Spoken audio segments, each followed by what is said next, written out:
esta, nuestra primera sesión de aprendizaje vinculada a nuestra disertación en el Diplomado de Responsabilidad Social y Relaciones Comunitarias, abordaremos el tema que son las relaciones comunitarias. Para el desarrollo del presente diplomado será necesario incidir metodológicamente en la definición de relaciones comunitarias, entendida como el diálogo horizontal y democrático entre los sectores sociales, políticos y empresariales y las comunidades campesinas o nativas, con la supervisión del Estado. En esta perspectiva, las relaciones comunitarias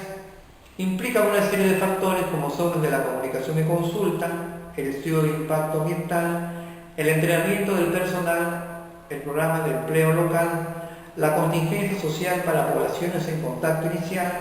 las compensaciones e indemnizaciones, la supervisión y control, el manejo y solución de conflictos y el establecimiento de acuerdos. Cuando nos referimos a comunicación y consulta, nos estamos refiriendo a las estrategias con la finalidad de que la empresa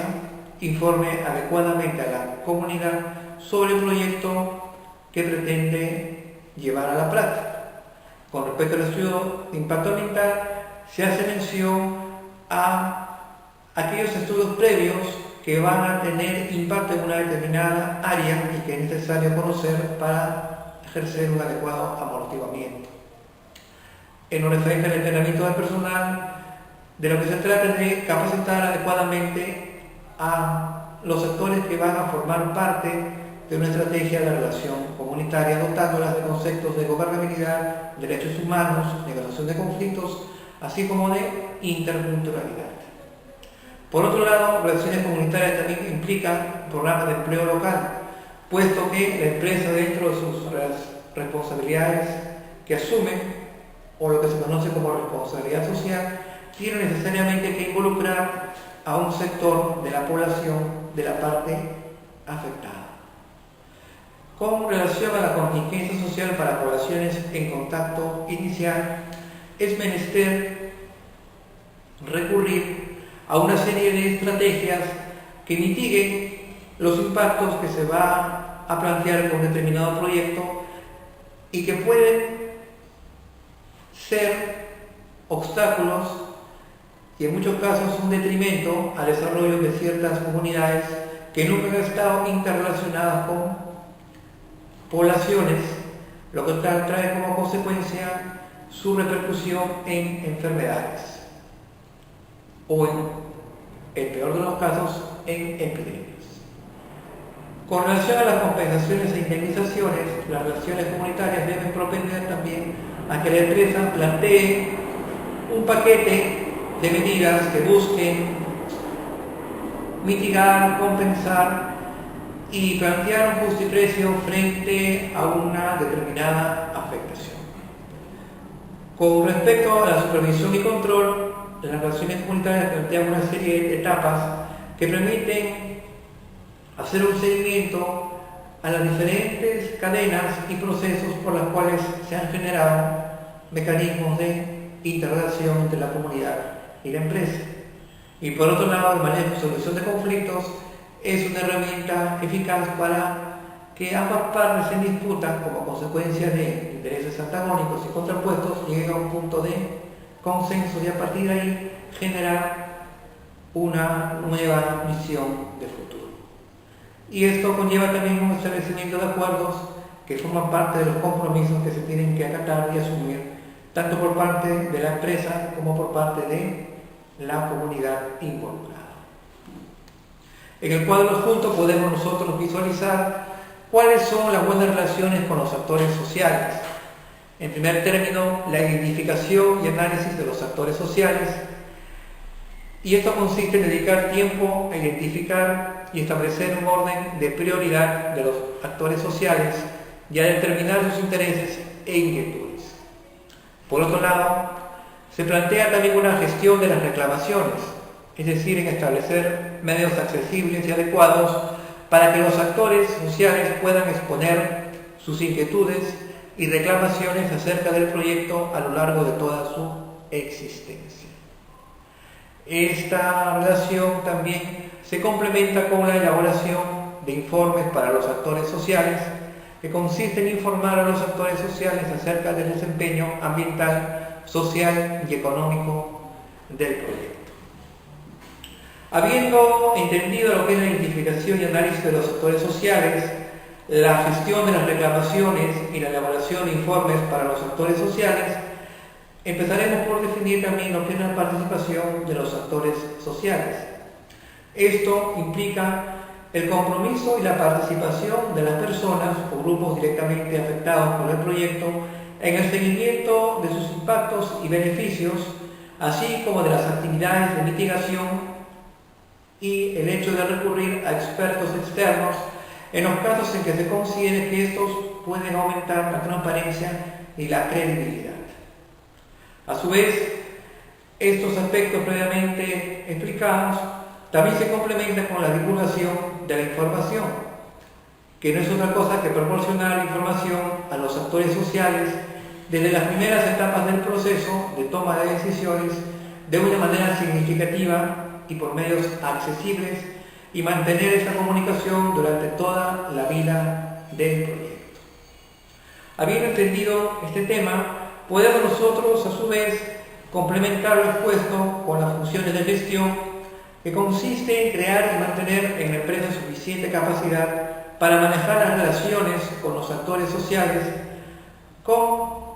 la finalidad de hacer un seguimiento de los compromisos contraídos e informar sobre los progresos realizados. Esta fase de funciones de gestión no podrá ser completa si no existe una negociación, así como la conformación de asociaciones. De tal modo que cuando se trate de cuestiones controvertidas y complejas, será necesario entablar negociaciones de buena fe que satisfagan los intereses de todas las partes, con el ánimo de añadir valor a la mitigación del impacto del proyecto o a los beneficios de este último mediante las asociaciones estratégicas. Y finalmente, se debe plantear la consulta con los actores sociales con el fin de planear cada proceso de consulta, realizar consultas inclusivas, documentar el proceso e informar sobre las actividades de seguimiento, lo que está contemplado en el convenio 169 de la OIT y en la ley de la consulta previa e informada, aprobada también por el Congreso de la República del Perú. En lo referente a la identificación de los actores sociales, será necesario delimitar el ámbito geográfico de influencia del proyecto, para lo cual se debe pensar no solo en el emplazamiento primario del proyecto, sino también en todas las instalaciones conexas. Para ello será necesario establecer la zona de influencia del proyecto, determinando quiénes podrían verse afectados por la puesta en marcha del proyecto y de qué manera. Esto conlleva a la necesidad de elaborar un mapa de la esfera de la zona de influencia del proyecto, en donde se señale de forma directa el uso de la tierra, las emisiones atmosféricas y el impacto del uso del agua. En función al mapa de la zona de influencia del proyecto, la empresa debe establecer un orden de prioridades para las consultas a los actores sociales, es decir, privilegiando aquellas zonas más vulnerables pese a los esfuerzos que se han hecho y que no han encontrado un adecuado conducto de negociación, hasta aquellas zonas que son menos vulnerables y que podrían ser acatadas en próximas acciones. Por ello es importante privilegiar aquellas áreas con mayor conflictividad social. En función del mapa de la zona de influencia del proyecto, la empresa debe establecer por ello mismo un orden de prioridades. En caso de proyectos de envergadura cuya preparación requiere diferentes etapas, el levantamiento de un mapa de las instalaciones previstas en el corto, mediano y largo plazo servirá para identificar los impactos acumulativos. Y por otro lado, mediante consultas con representantes pertinentes de los actores sociales, será necesario verificar qué grupos podrían verse afectados por qué tipos de impactos. Esta labor puede resultar más eficiente si se utilizan fotografías aéreas, o lo que se conoce también como cartografías. En algunos casos, la oposición más explícita lo constituyen agentes no involucrados directamente o negativamente con el proyecto, por lo cual es necesario identificarlos previamente mediante sus intereses o aspiraciones.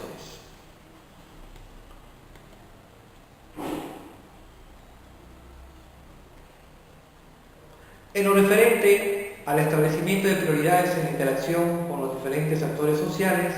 será imprescindible desagregar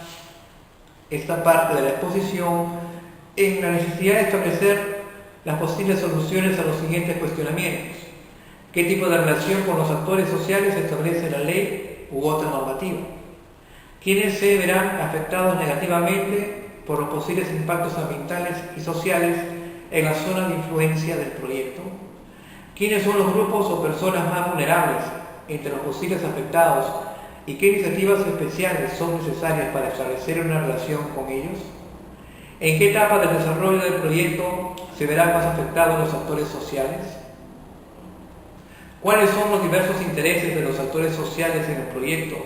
y qué influencia podrían tener en este último? ¿Qué actores podrían ayudar a mejorar el diseño del proyecto o a reducir sus costos? ¿Qué actores sociales pueden ayudar de mejor manera a determinar en forma temprana los problemas e impactos del proyecto? ¿Quiénes apoyan o se oponen enérgicamente a los cambios que producirá el proyecto y por qué razones? ¿Cuál es el orden de secuencia óptimo para establecer una relación con los actores sociales? Estas interrogantes van a permitir establecer posibles soluciones, para lo cual los relacionistas comunitarios deberán contar con estas herramientas metodológicas en función a la capacidad de negociación y resolución de conflictos. A su vez, será necesario también elaborar hojas de datos socioeconómicos básicos centrando la atención en los grupos vulnerables. Las descripciones de las dimensiones sociales y culturales de una zona pueden incluir información sobre cifras de población y lugares mapeados, características demográficas de la población local, la situación de las mujeres, los medios de vida económicos, la tenencia de la tierra y el control de los recursos naturales, la organización social y dinámica del poder, los niveles de alfabetización y atención de la salud, la capacidad de acceder a información técnica y los valores y percepciones culturales. En el caso de proyectos complejos con posibilidades de producir un impacto en los habitantes y el medio ambiente de una extensa área geográfica o de afectar a grupos vulnerables, puede resultar útil compilar información socioeconómica para distribuir al personal del proyecto y a los consultores externos que trabajen en la zona propuesta para el proyecto. Un tercer nivel del establecimiento de prioridades en interacción con los diferentes actores sociales lo constituye el hecho de interactuar con los actores sociales en unas propias comunidades. En general, las empresas que eligen un lugar donde los actores sociales se sientan más cómodos tienden a entablar relaciones más productivas por las siguientes razones. Da transparencia al proceso. Los miembros de la comunidad pueden ser testigos del proceso y mantenerse informados sobre las conversaciones que se llevan a cabo. Por otro lado, aumenta la rendición de cuentas de los dirigentes locales, de tal modo que los miembros de la comunidad sabrán que tienen derecho a exigir y podrán estar atentos a que se cumplan los acuerdos, evitando situaciones de corrupción. Por otro lado, da a entender que las empresas valoran la opinión de las comunidades al punto de estar dispuestas a viajar al lugar y pasar allí el tiempo necesario con la finalidad de encontrar una solución a la problemática circunscrita en un determinado ámbito geográfico. Por otro lado, contribuye a que los miembros de la comunidad se sientan identificados con el proceso. Los miembros de la comunidad señalan que cuando se les da la oportunidad de expresar sus puntos de vista en las reuniones públicas, sienten que su participación es importante para el resultado de las decisiones adoptadas. Y finalmente permite a los miembros de la comunidad identificar a sus propios representantes, evitando con ello que representantes ilegítimos o bastardos declaren que hablen o asuman posiciones en nombre de las comunidades afectadas. ¿Cuáles son los principales actores sociales? En primer término, la empresa privada, que es la parte vital que debe involucrarse en una adecuada solución a las demandas de la comunidad. En segundo término, los dirigentes de las comunidades nativas en la zona amazónica o las comunidades campesinas en la zona andina, las denominadas ONG u organizaciones no gubernamentales, la presidencia del Consejo de Ministros, que tiene una oficina encargada de hacer un seguimiento a los aspectos sociales en el Perú, y también tiene la capacidad de crear comisiones y comités multisectoriales. La Iglesia Católica, que en muchos de los casos funciona como parte mediadora, los sindicatos, la policía, que muchas veces tiene que asumir el cuidado del orden público en grave alteración de la paz y que también son actores fundamentales dentro de un determinado ámbito de conflicto social. El Ministerio del Sector, de acuerdo al tipo de problemática, puede ser el Ministerio de Agricultura, de Alimentación, el Ministerio del Ambiente, el Ministerio de Energía y Minas, el Ministerio de Trabajo, pero también son parte primordial de los actores sociales, las empresas concesionadas, los trabajadores, los docentes de instituciones educativas y de las universidades, y finalmente los gobiernos regionales y locales, que también son actores fundamentales dentro de los conflictos sociales, en este caso por consecuencia de la delimitación territorial. Con esta breve explicación hemos sustentado nuestra primera sesión de aprendizaje, que nos servirá para profundizar en nuestra segunda sesión, que canalizará los conocimientos vertidos hacia la transparencia en la rendición de cuentas e información. Esperando tus atingencias y puntuales preguntas, me despido de ustedes, no sin antes agradecerles por esta gentil atención y sobre todo por el compromiso en seguir el presente diplomado en responsabilidad social y relaciones comunitarias. Mi nombre es Alain Segarra-Zum, docente universitario, especialista en conflictos sociales, en interculturalidad y etnopolítica. Y los invito a seguirme también en www.inteligencia.com.pe, en la revista Inteligencia, que también aborda estos temas desde el punto de vista académico en aras de construir una cultura de defensa en los ámbitos de los recursos naturales y de la identidad étnica y cultural. Hasta una próxima oportunidad. Muchas gracias.